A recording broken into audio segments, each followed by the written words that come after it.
ini pagi. Assalamualaikum warahmatullahi wabarakatuh.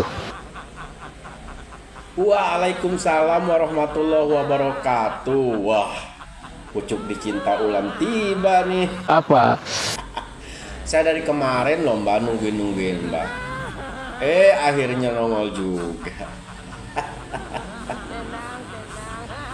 Ada apa nih, ada apa? Mau ngebahas soal apa nih mbak? Presiden Prabowo Subianto. Oh, soal Pak Prabowo. Ya udah lanjut mbak.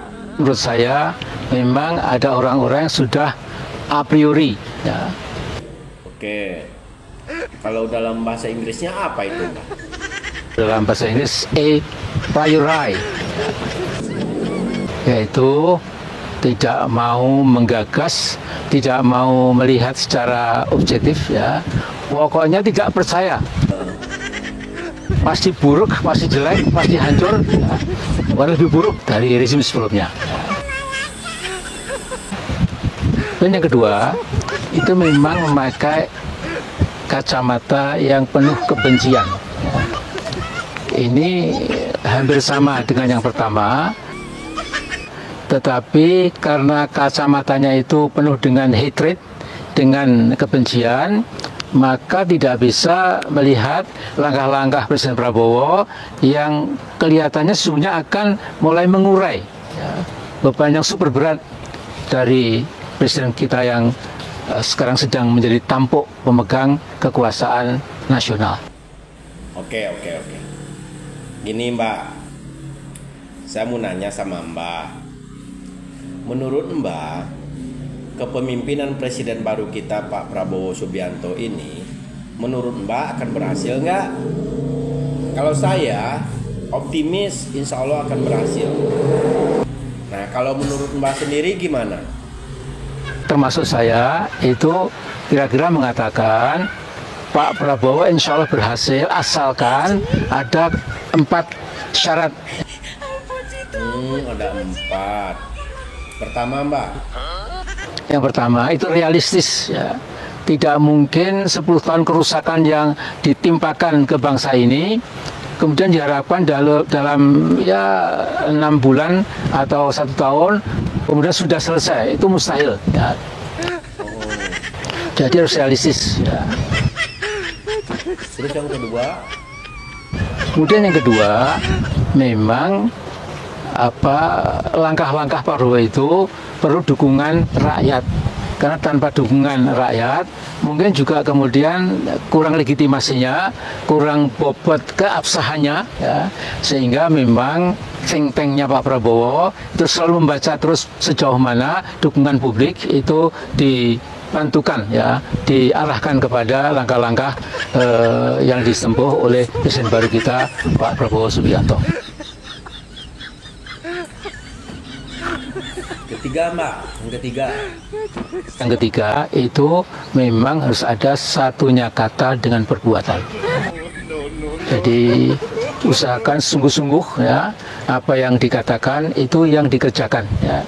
Nah, kemarin itu saya kira ada sedikit ceglongan yang membuat kita kaget, kita semua kaget ya, yaitu di satu pihak Pak Prabowo mengatakan pilkada jangan dicampur tangani, biarkanlah demokrasi berjalan di tiap-tiap pilkada untuk wali kota, bupati, kemudian gubernur ya. Nah tiba-tiba kemudian sebelum keluar negeri memberikan dukungan tertentu kepada yang sedang bertarung di pilkada di Jawa Tengah. Nah seperti ini itu jangan diulangi.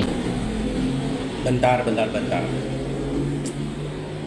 Kalau menurut saya kemarin itu soal pilkada Jateng itu, Pak Prabowo itu bicara dalam kapasitasnya sebagai ketum partai, bukan sebagai Presiden Republik Indonesia. Wajar dong dia memberi dukungan kepada calon dari partai dia gitu. Ngerti? Ya.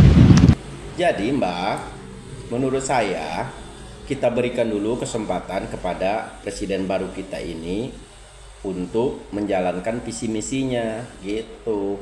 Jadi jangan terlalu menuntut banyak karena semua ini butuh proses Mbak. Nggak segampang membalikan telapak tangan. Ya. Sekarang kan udah kita lihat baru beberapa bulan aja beliau berkuasa, udah pada kabur tuh, udah pada banyak tuh yang ketangkap korupsi, termasuk judi-judi online itu udah dibasmi semua. Nah itu tanda-tanda keberhasilan beliau gitu, udah kelihatan dari awal. Jadi kita sebagai rakyat harus optimis dengan pemimpin kita gitu loh. Nggak gampang loh jadi pemimpin. Saya mengimbau kepada Presiden Indonesia, berikanlah kesempatan yang fair kepada Pak Prabowo ya sampai 9 bulan dan sebanyak 1 tahun. Kalau kemudian setelah 1 tahun ternyata memang tidak ada hasilnya, kemudian ternyata menjadi lagi-lagi kepanjangan tangan dari oligarki, kepanjangan dari mafia dan lain-lain, saya pun juga termasuk akan menghentak dan akan mengingatkan bangsa Indonesia bahwa kita sudah menjadi bangsa yang masa depan kita menjadi ya katakanlah lebih gelap ya. Ini tidak bicara dengan teks tidak ya, tapi langsung saja ya dengan poin-poin tadi ya. Mudah-mudahan ini bisa kita pahami. Berikanlah kesempatan yang fair buat Pak Prabowo ya. Jangan diganggu dulu. Siapa yang akan ngeganggu? Termasuk saya.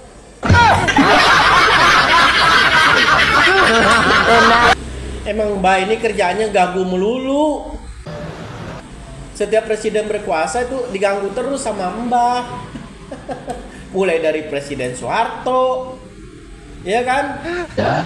Terus Bu Megawati sampai Gus Dur diganggu terus. Kalau Pak Jokowi mah itu udah makan empuk Mbak itu. Untung aja Pak Jokowi nggak ngebalas. Kalau Pak Jokowi mau ngebalas mah udah dipenjara Mbak dari dulu, karena begitu frontal, begitu vokal Mbak menghujat dia dan keluarga.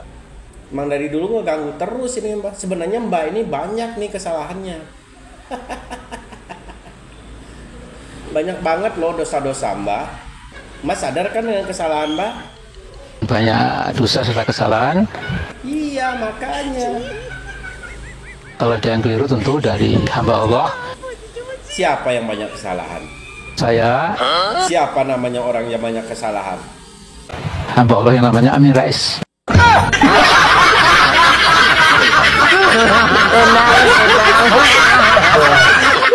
Akhirnya beliau ngaku juga.